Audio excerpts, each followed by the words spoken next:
Ну а правила беспошлиной торговли уже действуют на территории Союза, что позволило наполнить рынок товарами по доступным ценам. Анна Деркач убедилась.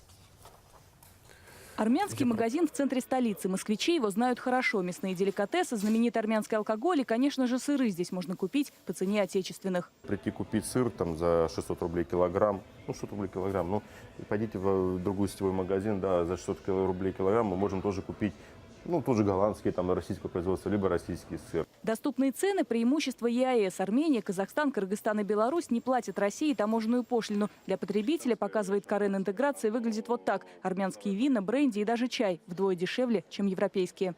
Да, известные бренды, чай, известный бренд, английский, вот его цена. За простой цейлонский чай 25 пакетиков, вот его цена.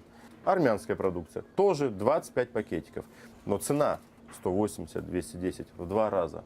Марсель, предприниматель из Кыргызстана, открывает первый магазин в Москве. Раньше боялся очередей на таможне, несколько суток простое и потеряешь весь товар. Сейчас для бизнеса в России все условия. Это все равно, что в России там, произвести где-то в Твери и привезти в Москву. То же самое это произвести в Киргизии, привезти в Москву, только на 4000 километров дальше. Лечебная минеральная вода вдвое дешевле грузинского аналога. Сок прямого отжима 5 литров всего 150 рублей. С любовью из Бишкека и любимые россиянами сухофрукты и натуральный кыргызский мед. Осталось облагородить внешний вид. Мы еще, видите, не научились правильно упаковывать продукт. У нас нет правильно соответствующей упаковки, которая соответствует рынку России, да, требованиям определенным. Но мы над этим работаем.